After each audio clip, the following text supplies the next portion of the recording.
Hi, I'm Laura Flanders, and this is the Laura Flanders Show. This week, a very special broadcast, a special that has to do with the message we take about our elections and social change.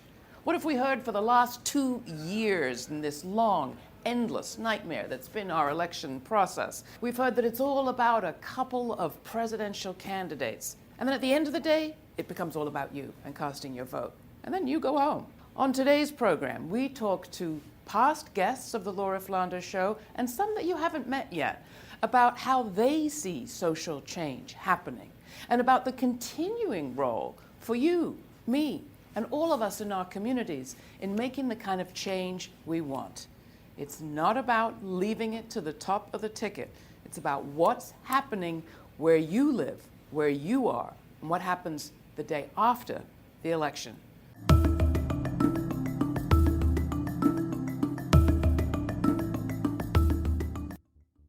You're listening to the Laura Flanders Show podcast. This week, leading activists respond the day after the election. Next up, Mab Segrist, feminist writer and activist, speaking on behalf of Southerners on New Ground and showing up for racial justice. Surge.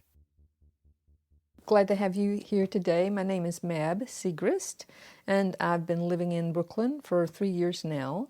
I'm a writer, teacher, and organizer, and in New York have been working recently with a group showing up for racial justice, part of my lifelong effort to get white people to think more clearly and act more decisively against racism in the United States. And I'm working on a book on white settler colonialism and U.S. psychiatry, based on a very detailed study of Georgia State Mental Hospital in Milledgeville over a 170-year arc.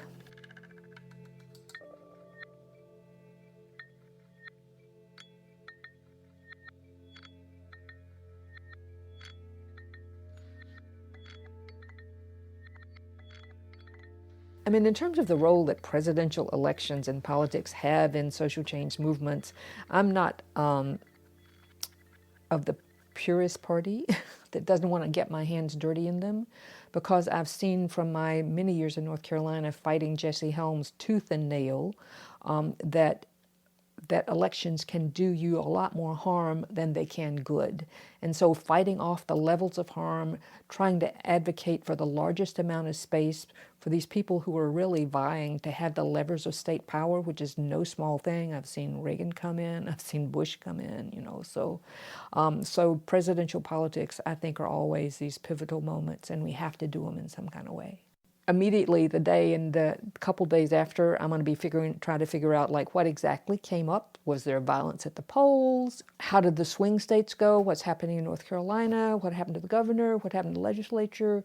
What happens, what's happening, just what's come of this? Because so much has just been thrown up in the air because there's so many people who see the system's not working. And one constituency of them is completely different analysis, fed by the deep springs of white supremacy and racism in this country, which is what Trump is drawing on, to pull evangelicals into his immoral grasp. I mean, that's amazing to me. As a Southerner who's grown up with evangelical movements, it's like, what in the world? You're completely bankrupt, It's way beyond what would Jesus do, Or on the other side, progressives who also saw the dangers of free trade stuff and corruption and all this kind of stuff, but how to breach that, or what do we do in the breach?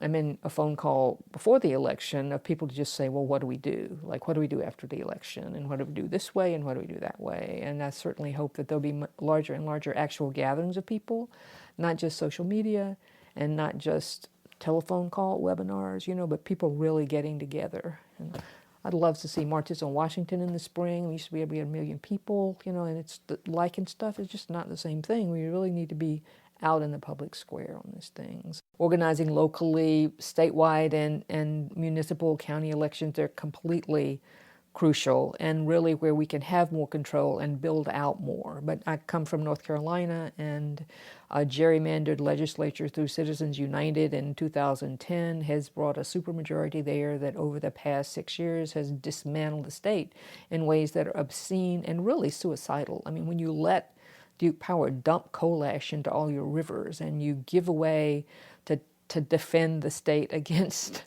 the people trying to dismantle the trans bathroom bill and take that away from emergency climate response and then have a major hurricane, or you try to dismantle the state's like black college system or the state's just college system, which, University of North Carolina system has been nationally ranked. And when you do those things, it doesn't make sense on any kind of humane register. And in those elections where enough legislators and governors and so forth have been very carefully targeted to put money into to shift these states, it's terrible, terrible things that happen to people. So completely, it's of a package. The president down and the school board up. It's what we have of a democratic system that reaches into state power, and we have to be there figuring it out, and we get a lot more handles at the local level. Electing a president in terms of affecting social change is necessary but never sufficient, and sometimes very retrograde, which is why you have to have your hands in the process. But social change happens, as we see in this really turbulent, exciting, promising, dangerous moment when people are compelled by the conditions of their lives of exploitation or violence or poverty or huge inequalities or just some crazy motherfucker running for president to come together to find solutions in a new time with new and old technologies to demand more humane conditions for themselves, their families, their neighbors, and their country. You're listening to the Laura Flanders Show podcast. This week, activists respond to the 2016 election. Like this programming? Keep it free. Support our show by donating at www.lauraflanders.com. Thanks. The movement for Black lives in terms of African Americans and anti-Black racism is completely constitutive of regressive social policies and state formations over the last 400 years. The war on Black lives now has been made completely apparent to many people anyway who hadn't seen it before by these cell phone videos of police executions at any juncture of daily life that a Black person might be changing a lane or selling cigarettes or whatever, and all of a sudden, boom, you're dead. So the response to that kind of militarization of the police that reinscribes this anti-Black racism is phenomenal. It's new leadership, it's intersectional queer leadership from feminist women of color, which to me is remarkable, having worked within various social movements to get those intersections intersecting, and then how brilliant it is and how deep it is. That is very inspiring, but it's up against the police state. So we don't quite know how it's going to go, but it's visionary, it's not hung up in the electoral system, and it's insistent on the right to life. And what's electrifying now is that such powerful ones are emerging. What's happening at Standing Rock with the pipelines and the indigenous people making that stand there, I didn't realize till recently, but that was where 39 federal agents assassinated Sitting Bull when he was about to go out and join the ghost dance of indigenous resistance. So there has been such a pan-native response there. To draw a line against environmental degradation is another kind of massive movement lined in the sand that we can get information with. Author-activist Mab Segrist works with Southerners on New Ground.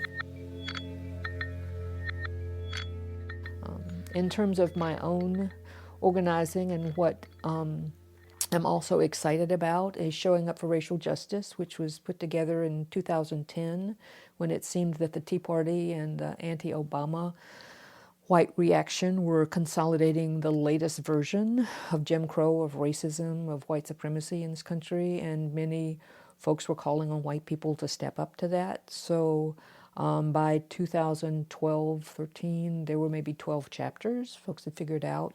After Trayvon Martin, after Charleston, after Ferguson, it jumped to 120. Now there's 150 chapters where there's actually people there organizing across rural and urban, in large urban centers like New York and smaller cities all the way across the country, based on the premise of calling white people in, not calling white people out, not saying, oh, there's a few of us who know it and we're the cool ones and y'all are just retro anyway, but like this is a moment where many, many white people can see what's at stake, the mutual interest, and come in, and people really want to do it. As a white person, how Serge is positioned to have more and more conversations with these white people who have legitimate grievances about a system that is broken for them and are afraid, who feel already left out of it and can't identify with a multiracial movement for justice. And they need to see that they have a place in this, that there's a better set of arguments, there's a more humane set of arrangements once they get out of the miasma of like Fox News or whatever, their preacher or whatever else to that side of it. Like there really is a space, and those same issues roil many people in this country, and we, without compromising people's lives in that, we have to have those conversations not across the aisle so much, but just community to community, into different neighborhoods, back into our families, some of us. I mean, that's going to be really crucial. And then a kind of protect and defend for the most marginal communities, because all of this rampaging racism and sexism, misogyny, and I mean just everything that Trump has so gleefully set loose and other people have leapt onto to raise the energy of this kind of raw sewage kind of race, sex, genderism, like that's going to be floating around there. You know, all of us need gas masks or something to go into some of it. So how do we do this cleanup operation there? And then also figure out these environmental pieces, which we're almost too late on. I mean, we're already too late for lots of them. But if we don't learn how to come together in crises, the storms, the fires, I mean, all of that is giving us a message that we have to figure this stuff out. So all of that is the work before and after the election, but what happens in the election and how it's interpreted and how people respond from it, you know, it's not just the Electoral College, very clearly this time, is huge. And I think we all have to be awake and paying attention and ready to roll.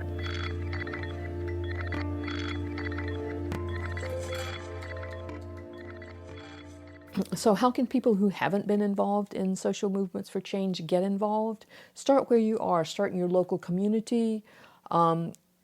You should be able to look at the news at night or some of the social media channels, or ask friends or people in various, if you have a synagogue or a church or whatever, to go from there. Go to national websites, but just start doing things. If there's a demonstration, go to that. If there's if the environment is your kind of heart issue, if racial justice is, go into that and then just start working, and work your way in them and learn from them and contribute to them, and know that coming in fresh brings you different ideas and fresh ideas, and you can know as much as people who might be positioning themselves as the old hands or been here forever. Let me tell you this, dear, because we really have to have these new configurations, and everybody is important, and so just come on out. Coming up, more exclusive interviews with activists about action after voting. Next up, Agunda Akayo is a writer, producer, and activist working to challenge inequality, political disparity, and culture in the U.S. and abroad.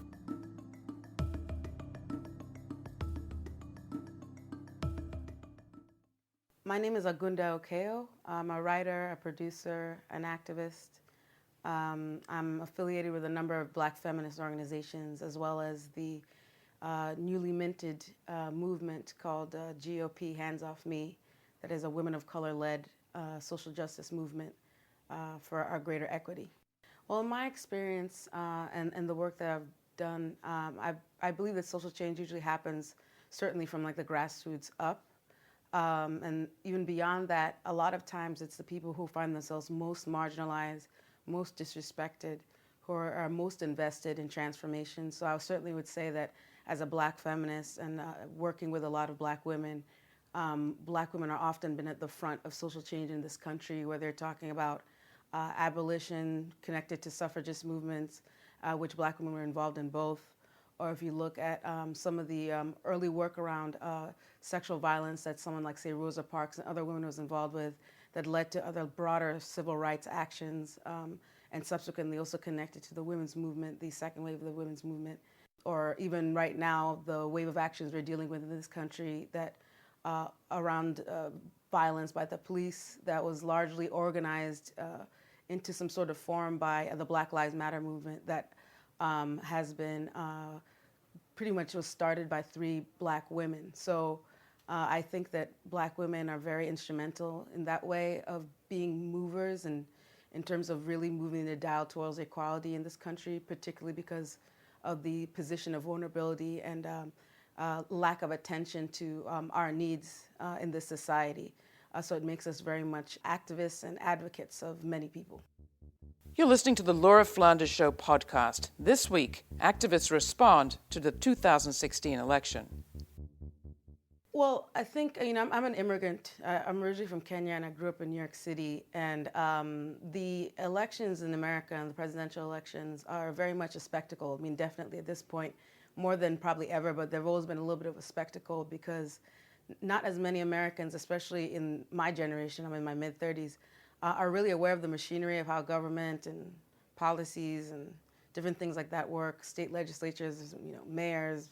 People don't really always understand exactly how these parts fit together. So the election gives a little bit of a sense that you can actually kind of dictate the way the country's going to go by casting a single vote on a single day for about 4 years. And I think as people became more aware of things in this country and someone like a President Barack Obama coming in after George Bush, who really kind of, that whole period was very exhausting for many people between the wars and the financial collapse. But after he was elected, people kind of went to sleep and we saw what happened, and it kind of created this Congress that's completely divided and makes it very hard to get anything done. So presidential elections are incredibly important. People have to vote, and they should vote with their conscience and with an informed opinion. But it is really only one, very important, but only one aspect of how your overall national governments and governance works. When I think about things that kind of inspire me about moving more progressively forward in the United States, the thing I find probably most inspiring is the overall sense of outrage. I find that there's a great deal of complacency in the United States. We already know that when it comes to the national elections, that the United States has the lowest voter turnout of any developed nation in the West. So, and yet still has such a tremendous influence on the world, even though it's 5% of the world's population. So to have so many Americans, for better or worse, frustrated, looking for change, trying to kind of be more hands-on in terms of how they engage in politics and how they find people who can support their politics and government, I find that to be the most inspiring thing. It's also perhaps one of the most dangerous things because depending on how people engage and how they allow their sense of frustration to control their actions, it can end up being quite dangerous. So, and I've seen this, all over the world, and those of us who have lived under modern dictatorships are quite aware of this. So, what I would say is that I'm most inspired by the fact that people are alert, that they're concerned, and that they want something to alleviate their suffering. And perhaps if we can get them to be slightly more aware of each other's suffering, we can find a way to actually work our way through this. That was Agunda Okayo. You're listening to the Laura Flanders Show. Well, independent media is absolutely critical. Free press is probably one of the most vital things to a democracy. So if you have a nation like the United States, where in 1983 they had about 50 corporations running the media, and then now in 2016 there's about 6. So that means that basically you're getting a very funneled down idea of what is going on, and based on those corporate interests you might get a rather skewed perspective. So independent media is critical because it really just gives an opportunity to get some sort of perspective on what's going on in this country and to get ideas that are not part of a dominant narrative or a 24-hour news cycle that's always desperate for ratings. That's also, in my opinion, colluded with the ascension of Donald Trump in a way that Noam Chomsky would call manufactured consent. So independent media is absolutely critical. So the more independent media we can get and the more voices we can get out there with thoughtful, ethical, journalistic approaches to the truth, I think we'll do all right. If you want to help keep coverage like this coming, please follow the links and contribute at lauraflanders.com. You know, I think one of the easiest ways to get involved, at least I've found, because I think about this all the time. I've been outraged for years, and I'd always wonder, how come people aren't more upset? And one thing I think is it's relationships. If you feel that you know somebody who's doing something that you admire and you like the way they're approaching something, I would approach them. I think that's the easiest way to actually get yourself involved instead of all of a sudden like transforming your whole life into being some sort of like guerrilla activist. So if you find that there's people who you admire and you respect, I'd find a way to kind of talk to them and engage in conversation, and then from there get some really specific interpersonal advice about what you could do. And more than likely they're doing something. So they could say, hey, you want to come with me to this thing? And the next thing you know, that can lead to something else. Because you'd rather do something organic that can last than maybe just kind of inserting yourself in something that you'll grow tired of because you feel no personal connection. So, you know, I think personal connections are probably the best and most true way to get involved with anything.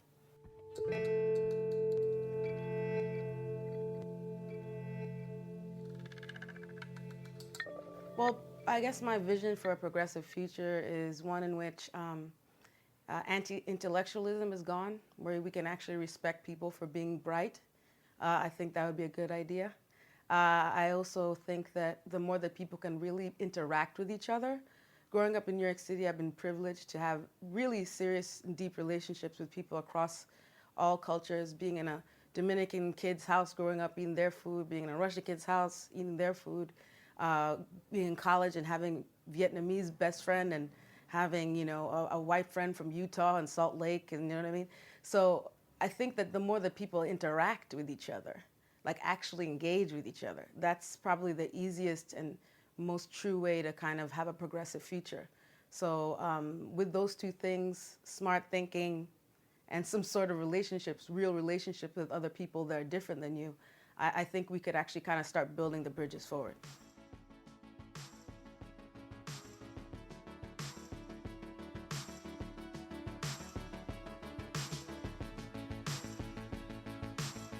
Well, did you get the message? I hope so. If you want to connect to the organizations represented on today's program, check out our website and become a subscriber to this program. For a minimal contribution, we will keep this content coming, and we will keep connecting you to the kinds of organizations that you saw on today's show. For the Laura Flanders Show, I'm Laura Flanders. Thanks. That's it for this week. I want to thank everyone who made this report possible. If you want to help keep coverage like this coming, please follow the links and contribute at lauraflanders.com. And if you want to tell me what you think, write to me.